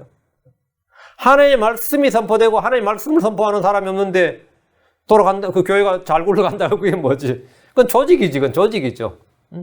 그건 말이 안 되는 거지. 말이 안 되는 거죠. 그럼 사랑이 없으면 무엇을 해도 유익을 주지 못합니다. 고린도서 13장 3절에 내가 모든 제사를 바쳐 가난한 자들을 먹이고 또 내 몸을 불사르게 내줄지라도 사랑이 없으면 그것이 내게 아무 유익을 주지 못하느니라. 유익을 주지 못한다. 우리가 유익을 주지 못할 일들을 해서는 안 되는 거죠. 부활이 없다면 우리가 한 모든 일은 아무 유익을 끼치지 못합니다. 여러분이 부활 신앙이 없다. 그럼 모든 건 다 헛것이에요. 고린도서 15장 32절에 내가 사람들의 방식대로 에베소에서 짐승들과 싸웠을진데 만일 죽은 자들이 일어나지 아니한다면 부활이 없다면 그것이 내게 무슨 유익을 주겠느냐? 내일 우리가 죽을 테니 우리가 먹고 마시지 하리라. 내일 우리가 죽을 테니. 그게 무슨 유익을 주겠느냐 이거예요. 믿음으로 결합되지 않는 말씀은 아무 유익을 끼치지 못합니다. 히브리서 4장 2절에 우리뿐만 아니라 그들에도 복음이 선포되었으나 선포된 그 말씀이 그것을 들은 자들 속에서 믿음과 섞이지 아니하였으므로 그들에게 아무 유익을 끼치지 못하였느니라. 선포된 말씀, 선포된 복음의 말씀이 왜 유익이 안 되느냐? 믿음과 뭐라고? 섞이지 아니하였으므로. 내가 말씀을 믿음으로 받지 않으면, 하나님의 말씀을 들을 때 그것을 믿음으로 받지 않으면 그 말씀이 내게 아무 유익을 주지 못한다. 하나님의 말씀이 내게 아무 유익을 주지 못한다. 여러분이 말씀을 들을 때 사람의 말이 아니라 하나님의 말씀으로 받아야 됩니다. 그 말씀을 내가 마음에 간직해야 돼. 그래야 그 말씀이 내 속에서 자유로운 행로로서 강력하게 일합니다. 효과적으로 일해요. 효과적으로 일합니다. 다음 10번째, 음식을 따라 처신하는 것은 유익을 끼치지 못합니다. 히브리 13장 9절에 여러 가지 이상한 교례에 끌려다니지 말라. 은혜로 마음을 굳게 하며 선한 일이요. 음식으로 할 것이 아니니 음식에 전념하는 자들에게 음식이 유익을 끼치지 못하였느니라. 음식에 전념하는 자들은 뭐라고요? 음식이 유익을 끼치지 못하였느니라. 음식이. 다음, 다스리는 목자에게 순종하지 않으면 아무 유익을 주지 못합니다. 히브리 13장 17절, 너희를 다스린 자들에게 순종하고 복종하라. 그들은 마치 자기가 회개보호할자인 같이 너희 혼을 위해 깨어있나니 그들이 기쁨으로 그것을 하게 하고 근심으로 하게 하지 말라. 그것은 너에게 유익을 주지 못하느니라. 유익을 주지 못하느니라. 그러니까 쓸데없는 짓 하지 말라 이 말이죠. 다음, 행위가 없는 믿음은 아무 유익을 주지 못합니다. 야고보서 2장 14절에 내 형제들아, 사람이 자기가 믿음이 있다고 말하면서 행위가 없으면 그것이 무슨 유익을 주느냐? 믿음이 그를 구원할 수 있겠느냐? 구원할 수 있겠어요? 행위가 없으면 행위가 없으면 내가 배고픈 사람한테 먹을 걸 안 주는데 그럼 그 사람이 믿노라 한다고 배가 불러지고 추운 사람한테 헐벗은 사람에게 옷을 주지 않고 믿으라 하면은 추위가 해결되냐 이 말이에요. 야고보서 2장 16절에 너희 중에 누가 그들에게 이르되 평안히 떠나가라 너희는 따뜻하게 하고 배부르게 하라 하고는 몸에 필요한 것들을 너희가 그들에게 주지 아니하면 그것이 무슨 유익을 주느냐? 아무 유익을 주지 못한다. 오늘 12가지 유익을 주지 못하는 12가지를 지금 제가 말씀드렸습니다. 유익을 주지 못하는 그 말은 뭐냐? 우리가 유익을 주지 못하는 일들을 힘써할 필요 없는 겁니다. 유익을 주는 일을 해야죠. 유익을 주는 일을 해야 됩니다. 우리가 주 안에서 수고하는 모든 일은 뭐라고? 헛된 것이 없어요. 사랑으로 행치하는 모든 일은 다 뭐라고요? 유익이 없습니다. 믿음으로 행치하는 모든 일도 죄입니다. 유익이 없어요. 믿음으로 결합하지 않는 모든 말씀, 하나님의 말씀은 살아있고 건너있는데 믿음으로 결합하지 않는 말씀은 아무 유익을 주지 못합니다. 아무 유익을 주지 못해요. 다음, 이사야 51장 13절. 내가 부르짖는 때에 내 동료들이 너를 건져내게 하라. 그럴지라도 바람이 그들을 다 멀리 데려가고 헛된 것이 그들을 데려가리로다. 그러나 나를 신뢰하는 자는 땅을 소유하고 나의 거룩한 산을 상속하며 나를 신뢰하는 자는 땅을 소유하고 이게 나를 신뢰하는 이걸 이제 다른 단어로는 렘넌트, 남은 자들 또는 계시록에 이기는 자입니다. 그러나 나를 신뢰하는 자는 땅을 소유하고 천년왕국에서 주님께서 이게 이들이 유업의 상속을 받는 거죠. 남는 자, 이기는 자가 땅을 소유하고 나의 거룩한 산, 땅이 뭐죠? 예루살렘이죠. 나의 거룩한 산을 상속하며 했습니다. 이스라엘과 유다가 애를 쓰고 공을 들이며 동료로 삼았던 나라는 이집트, 아시리아, 바벨론이었는데 그 아시리아의 전쟁 때 아무도 그들을 지원하지 않았습니다. 북왕국이 아시리아 전쟁 때 아무도 그들을 도와주지 않았어요. 남왕국 유다와 전쟁할 때 아무도 유다를 도와주지 않았습니다. 바벨론이 공격할 때 그 누구도 유다를 돕지 않았습니다. 주님은 내가 부르짖는 때에 내 동료들이 너를 건져내게 하라. 네가 고난의 때에 재앙의 날에 말이야. 네 동료들이 네가 평소에 공을 들이고 재물 갖다 바치고 향료 갖다 바치고 기름 갖다 바치고 했던 내 동료들이 너를 건져내게 하라.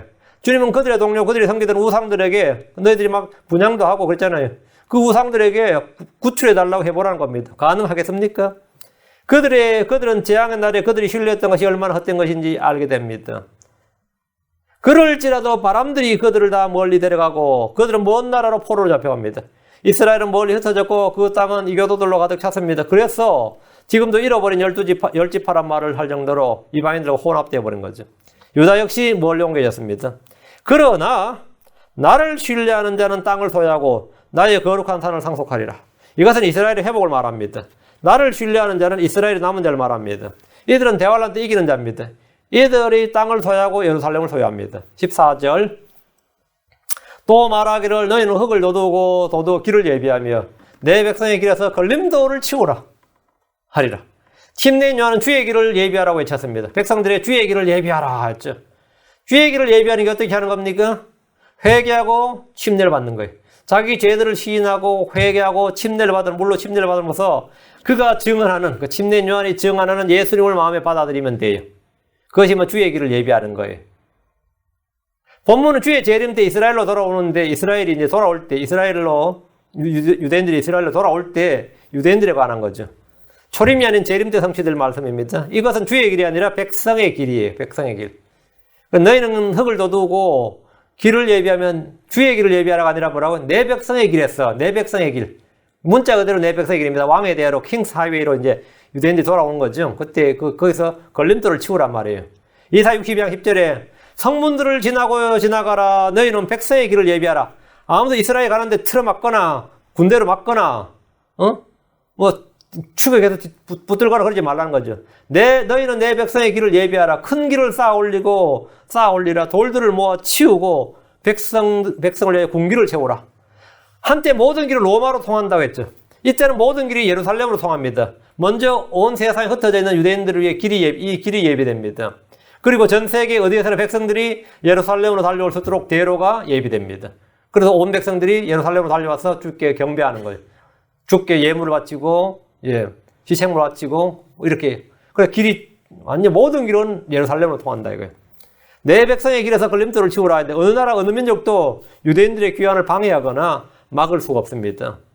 그들이 돌아오는 길에 걸림돌을 둘 수가 없다, 이 말입니다. 내 백성의 길에서 걸림돌을 치우라 하신 대로 이스라엘 앞에 올무나 함정을 놓거나 그들을 길에서 벗어나게 할 수 없습니다.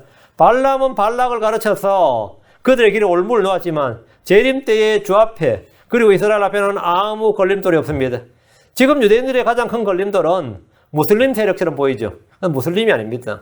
유럽이나 러시아가 그들의 길에 걸림돌이 아닙니다. 반유대 감정을 가진 나라들이 그들의 가장 큰 걸림돌이 아닙니다. 이스라엘의 가장 큰 장애물은 이스라엘의 국가 발전, 이스라엘의 부흥의 가장 큰 장애물은 뭘 같아요? 예수 그리스도입니다.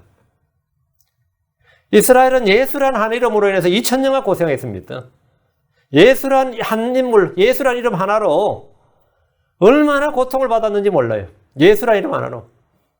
그들은 예수란 이름, 예수란 한 인물에 걸려 넘어졌고 그분으로 인해 올무에 걸렸습니다. 예수란 이름이 뭐라고? 그들을 실족시켰어요. 그들은 예수란 이름에 걸려 넘어지고 깨지고 부서졌어요. 그 예수란 이름이 그들의 함정이었고 올무였습니다. 그래서 이사야 8장 14절에 그가 성소가 될 것이나, 그가 예수님입니다. 그가 성소가 될 것이나 이스라엘의 두 집에게는 걸림돌과 실족하게 하는 반석이 되며 예루살렘 거주민들은 함정과 올무가 되리니 합니다. 그들은 그들의 불신이 복을 막는 걸림돌입니다. 그들의 영적 무지와 눈먼 것으로 인해서 그들은 걸려 넘어졌습니다. 주 예수님을 배척함으로써 그분은 그들에게 실족거리가 되고 말았습니다. 우상 숭배는 불법의 걸림돌입니다. 마음속 탐욕은 자기 불법의 걸림돌입니다. 에스겔 14장 3절에 사람의 아들아 이 사람들이 자기 우상들을 자기 마음속에 세우며 자기 불법의 걸림돌을 자기 얼굴 앞에 두었으니 과연 그들이 내게 물을 수 있겠느냐.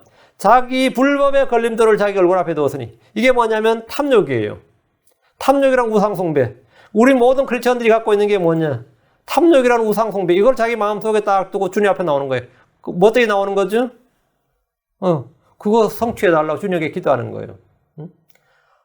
학생들은 누구나 다 A+를 맞고 싶죠. A나 A+를 맞고 싶을 겁니다. 그리고 졸업할 때는 좋은 대학 가고 싶고, 좋은 대학 나온 사람은 좋은 직장 가고 싶습니다. 맞죠? 좋은 직장 가지면 좋은 배우자를 만나고 싶어요. 좋은 배우자를 만나면 뭐죠? 똑똑한 좋은 자식을 낳고 싶지. 계속해서 우리는 좋은 걸 원합니다. 우리는 계속해서 좋은 걸 원해요. 그리고 말년에 뭐죠? 그래서 평안한 노후를 원하죠. 우리는 그래요. 이것이 이제 요걸 현세적인 기복 신앙이라 그래요. 크리스천들은 진짜 그렇습니다. 항상 내게 필요한 건 그런 것들을 생각합니다. 그래서 사실 학생에게 진짜 필요한 거는 A+ 학점이나 좋은 대학이 아니에요. 뭐가 필요하죠? 너에게 인내가 필요하다 그러면 아멘이요. 너에겐 절제가 필요하다. 너에겐 부드러움이 필요하다. 너에겐 고난을 견디는 힘이 필요하다. 이러면 내가 목사가 우리 교회 애들한테 지금 그렇게 니한테 지금 이번에 매스에서 아니 사이언스에서 A+를 맞아야 되는 게 아니라 이번 니 대학 들어올 때 아이비리거나 UCLA를 가야 되는 게 아니라 너희는 지금 커뮤니티 칼리지를 갈지라도 너한테 필요한 거는 인내와 오래 참음과 절제다. 그렇게 이해하면 아멘 해요? 맞습니다. 목사님 그래요? 그 부모도 그렇게 행간할 겁니다. 그런데 여러분한테 하나님께서 우리의 모든 필요를 채우신다는데 나한테 진짜 필요한 게 뭐죠? 성령 충만이죠. 나한테 진짜 필요한 게 뭐죠? 주의 부드러움, 주의 오래 참으심, 주의 긍휼. 맞아요? 아닌가 본데. 나한테 필요한 게 돈이야? 건강이고 돈이지 그런 건 아니지. 나한테 정말 필요한 게 뭐야? 사람을 용납하는 마음이죠. 긍휼히 여기는 마음. 이게 진짜 필요해. 딱 난 사람들이 별로 동정심이 안 가. 난 누굴 봐도 그래 불쌍히 여기는 마음이 별로 안 생겨. 지금 심각한 거예요, 그거. 근데 하나님께서 이 사람 진짜 필요한 게 뭐냐면 이게 필요한 거예요. 지금 돈이 필요한 게 아니라 이 사람 진짜 필요한 거는 뭐라고요? 예. 하나님의, 우리 주 예수 그리스도의 마음이죠. 그리스도의 영과 그리스도의 마음이 정말 필요한 거란 말이지. 응? 하나님께서 우리에게 모든 필요를 채우시는 때는 그냥 우리에게 필요한 걸 주님 주시는 거예요. 응? 우리에게. 그게. 그런데 우리는 뭘 계속 원하냐면, 우리는 우리는 우리의 필요를 잘 모릅니다. 자신의 진짜 필요한 게 그런 거 생각하지 않습니다. 좋은 집, 좋은 옷, 좋은 차, 좋은 뭐, 이런 걸 필요로 하지. 응? 그런 걸 필요로 한다 생각하지.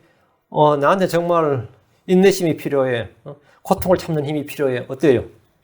난 정말 이 시간에 정말 오래 참으면서, 오래 참는, 그러면서 견디는 힘이 필요해. 사랑은 참고 견디는 겁니다. 모든 걸 견딜 수 있어야 돼요. 모든 걸 견딜 수 있는 내구성이 내 안에 있다면 대단한 거지. 하나님 주신 겁니다. 아무나 되는 거 아니에요. 그거 진짜 하나님이 필요해서 하나님께 여러 가지 환경을 통해서 나한테 그걸 말해내는 거. 그걸 학교에서 가르쳐 주는 거 아니에요. 사람도 사람을 그렇게 못 가르칩니다. 하나님만이 그걸 나한테 가르칠 수 있어요. 하나님만이. 하나님이 가르쳐 주니까 내가 그걸 감사로 받는 겁니다. 감사를 받고, 나도 이제 그런 이 마인드를, 그런 이 성경적인 마인드, 이 그리스도의 마인드가, the mind of Christ를 내가 이제 갖게 되면, 이제 가치관이 일치한다 그러죠. 어떤 사람들 우리 교회에서 그런 말 이렇게 한 마음이 안 된다 그래요. 한 마음이 안 된다는 말 자세히 들어보면, 자기하고 한 마음이 안 된다는 말이에요. 자기하고 같은 한 마음이 안 돼. 나하고 똑같은 생각, 똑같은 마인드를 안 갖냐, 이 말이에요. 자기하고 똑같은 마음 가지면 안 돼요. 예수와 똑같은 마음을 가져야지. 자기하고 똑같은 마음 가지라고. 나하고 똑같은 마음만 가진다고 막 불평해. 니하고 똑같은 마음 가지면 어떡하냐고. 왜 내가 니하고 똑같은 마음을 가져야 되냐고. 니하고 똑같은 마음 가질 필요 없고, 니가 나하고 똑같은 마음을 가질 필요도 없고, same mind라고 뭐냐. 예수 그리스도의 마인드로 뭐라고요? 한 마음을 가지려면, 성경에서 한 마음을 가지란 말은 예수 그리스도와 동일한 그 마인드로 전부 한 마음을 가지라 이 말이에요. 한 영 한 마음이란 예수로 영, 그리스도 영, 성령 그걸 한 마음 한 영을 가지란 거지. 나와 같은 영을 지니면 어떡해? 야, 영이 다르네. 그러면 어떻게 돼? 그런 거 자연스러운 객체 잘 써요, 실제로. 영이 다르네, 생각이 다르네. 당연히 생각이 다르지. 예수 그리스도와 같은 생각이어야지. 뭐, 니하고 나하고 같은 생각이. 아니, 예수 그리스도와 같은 생각이 돼.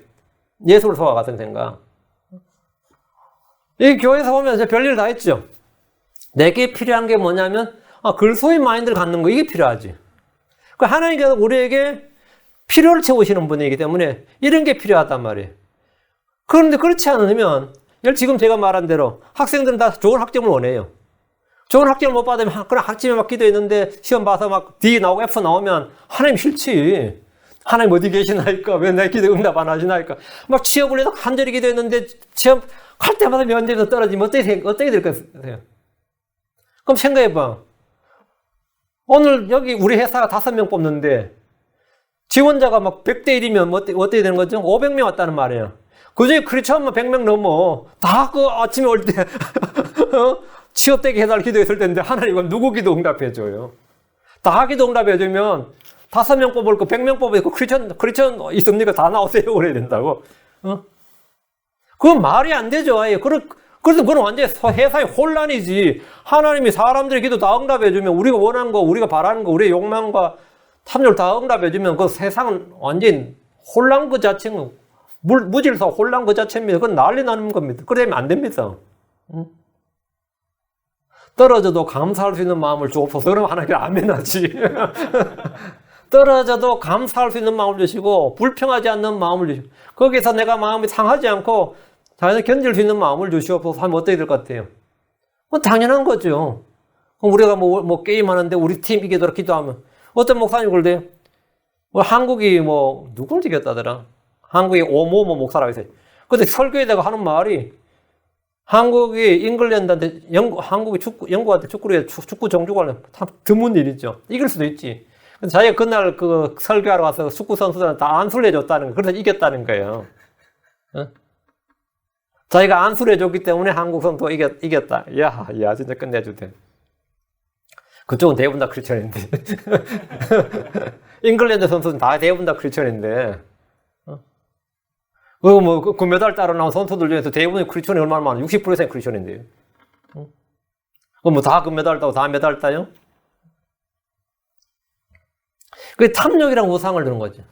그 한국 사람들은 이 기복주의, 현태주의가 얼마나 뿌리 깊이 박혔냐면 말이죠. 그래서 절간에 가서 하는 기도나 예배당에서 하는 기도나 그게 그거예요. 절간에서 하는 기도나. 그래서 이제 그 비교 종교가 연구한 사람이 그래요. 한국 사람들은 종교가 같다 그래요. 장소만 틀릴 뿐이고 구하는 대상만 다를 뿐이지 구하는 내용이 같다 해요. 절간에서 하나, 무당집에서 하나, 교회당에서 하나, 뭐 다 그놈이지 말이에요. 그놈이지. 다 그게 그거지. 우리는 절대 그런 게 아닙니다. 성경적인 크리스천이라는 건 절대 그런 거 아니에요. 어떤 사람은 일상생활 한번 생각해 보세요. 눈이 없는 사람 생각해 봐요. 눈만 떴으면 소원이 없죠. 귀가 먼 사람은 귀가만 열렸으면 소원이 없고, 그렇죠? 소아마비, 어릴 때 소아마비 같은 거 걸려서 전 사람은 다리만 제대로 걸을 수 있으면 그 엄마가 자기 딸내미 그 소아마비 걸렸는데 방송에 나와서 그런 이야기 들어. 나 죽기 전에 쟤만 제대로 걸을 수 있으면 소원이었겠다고. 소원이었겠다고. 어떤 사람은 그런 소원이 아니죠. 다 정상인 사람은 뭐죠? 좋은 직장만 구해서 소원이었겠다. 그런 사람 있죠? 어떤 사람 소원은 뭐예요? 다 소원이 있어요. 근데 주님께서 뭐죠? 너에게 먹을 것과 입을 것인지 만족하라. 너희가 먹을 것과 입을 것인지 이선정 만족하라. 그런 건 소원이 될 수가 없는 겁니다. 소원이 될 수가 없는 거예요. 우리는 소원이 아닌 것들을 굉장히 이제 소원하면서 기도하죠. 많이 기도하죠. 그리고 뭐냐면 자기 마음속에 자기 우상들을 자기 마음속에 세우고 자기 불법의 걸림돌을 자기 얼굴 앞에 두었다. 자기 얼굴 앞에 두었다. 하나님의 의가 아닌 자기 의를 구할 때 그들은 그 걸림돌에 걸려 넘어지는 겁니다. 로마서 9장 32절에 무슨 까닭이냐? 이는 그들이 믿음으로 그것을 구하지 않냐고 오히려 율법의 행위대로 되는 것처럼 구하였기 때문이라. 그들은 그 걸림돌에 걸려 넘어졌느니라. 그 걸림돌에 걸려 넘어졌느니라. 그 걸림돌에 걸려. 그 걸림돌이 누구였습니까? 예수님이에요. 예수님이 그 걸림돌이 된 거예요. 예수님은 그들의 반석이 될 수도 있고 걸림돌이 될 수도 있습니다. 믿지 않을 때 예수님은 그들에게 함정과 올무와 걸림돌과 보응이 됩니다. 그래서 로마서 11장 9절에 또 다시 이르되 그들의 밥상이 그들의 올무와 함정과 걸림돌과 보응이 되게 하시고 그들의 밥상이 말이에요. 그들이 먹는 게 먹고 살자고 짐승에게 짐승 형사에게 경배하고 표를 받고 그렇게 하는 거예요. 그들의 밥상이 뭐라고? 그래서 얻는 그 밥상이 그들에게 올무와 함정과 걸림돌과 보응이 되게 하시고 우리는 뭐 이것들이 함정과 올무, 걸림돌이 아니라 언제나 기초석이고 반석이고 보배로운 돌이고 모퉁이 돌이고 머릿돌이고 이렇게 돼야 되는 거지. 이렇게. 이 말을 영적으로 이제 교훈들을 적용합니다. 내 백성의 길에서 걸림돌을 치우라 하면 내 백성의 길에서 이제 걸림돌을 치우라. 이건 이제 영적으로 교리적으로 하는데 영적으로 하면 우리는 모두 주의 백성들, 자녀들, 형제들, 지체들입니다. 그러니까 우리가 어떻게 된다고? 누가복음 17장 2절에 그가 이 작은 자들 중에 하나를 실족하게 하는 것보다 차라리 연자 몇 돌을 목에 매달고 바다에 빠지는 것이 그에게 더 나으리라. 사람들 실족해 하면 안 된다 이 말이죠. 로마 14장 13절에 그런지 우리가 다시는 서로를 판단하지 말고 도리어 이것 즉 아무도 자기 형제의 길에 걸림돌이나 넘어질 기회를 두지 않을 것을 판단할지니라. 아무도 뭐라고요? 자기 형제의 길에 걸림돌이나 넘어질 기회를 두지 않을 것을 걸림돌이나 넘어질 기회를 두지 말라. 내 자신이 그렇게 되지 말라 이거죠. 고린도서 8장 9절 오직 너희의 이 자유가 약한 자들에게 결코 걸림돌이 되지 않도록 조심하라. 자, 그 형제는 어차피 그 형제 똑같아요. 그 형제가 지체고 형제예요. 분명히 그리스도의 형제 백성이에요. 내가 걸려 넘어지지 않으려면 어떻게 되는 거죠? 그 형제를 받아주는 것밖에 없어요. 그 형제를 받아주고 그 형제를 뭐라고? 용서하고 화해하고 또 사랑하는 것밖에 없습니다. 그러면 그것이 뭐가 되는 거죠? 걸림돌이 되지 않는 거죠. 그렇지 않으면 내가 그 형제를 미워하고 불화하고 다투고 싸우게 되면 뭐죠? 어떤 사람도 다 걸림돌이 됩니다. 목사도 걸림돌이 되고요. 목사도 걸림돌이 돼요. 우린 누군가에게 걸림돌을 두지 말고 걸림돌이 되지 않도록 자신을 판단하고 많이 조심해야 됩니다. 문제는 남이 아니라 언제나 나 자신입니다. 그럼 다른 사람이 나에게 계속 걸림돌이 된다면 어떻게 되냐? 내가 그 사람 고치는 건 불가능합니다. 내가 그 사람을 고치는 건 불가능해요. 죽을 때까지 안 돼. 주의 재림 때까지 안 될 겁니다. 내가 그 사람이 그 사람이 나에게 걸림돌이 되지 않으려면 어떻게 되는 거죠? 내가 주님께서 내게 하신 대로 내가 하는 겁니다. 그래야 걸림돌을 치우는 거예요. 내가 걸림돌을 치우는 방법이 자, 여기 나의 걸림돌이 누가 있나 보자. 나의 걸림돌이 누가 있어? 자, 내가 그걸 뭐 한다고요? 예. 주님께서 내게 행하신 대로, 주께서 나를 용서하신 것처럼, 주께서 나를 사랑하신 것처럼, 주님께서 내게 긍휼을 베푸신 것처럼, 주께서 내게 하신 것처럼 내가, 예, 너희도 그와 같이 하라. 이게 뭐냐고 그리스도의 마인드, 그리스도의 마음입니다. 그렇게 하면 그 사람이 내게 걸림돌이 아닌 거죠. 그럼 걸림돌을 내가 치운 겁니다. 걸림돌 이렇게 치워야 돼. 죽이면 안 돼요. 걸림돌을 치우는 겁니다. 이제 교회에서 이제 우리 걸림돌이 누가 있어? 다 치웁시다. 깨끗하게 치우자. 우리 걸림돌을 눈길 치우듯이 말이죠. 깨끗하게 교회의 걸림돌을 다 치워야 됩니다. 네. 말씀을 좀 잘 묵상하시고 이 말씀을 좀 잘 음미하셔야 됩니다. 그냥 듣고 마는 게 아니라 말씀을 정확하게 듣고 잘 정리하시기 바랍니다. 정리하란 말은 마음에 쌓아두라 이 말이에요. 뭐 이거 가지고 뭐 고시 보는 것도 아니고 이거 한다 여러분 출시하는 것도 아니에요. 근데 말씀을 통해서 하나님이 우리 속에서 행하시고자 하신 일을 할 수 있게 하는 겁니다. 그 말씀을 계속해서 keep memory예요. 예, 계속해서 기억하는 거예요. 이 말씀 keep my words in your memory. 너희의 마음속에 이 말씀을 기억하라고요. 계속 keep 계속 기억하라고요. 내 말을 그걸 지킨다 그러죠. 기억하고 지키는 겁니다. 잠깐 기도합시다.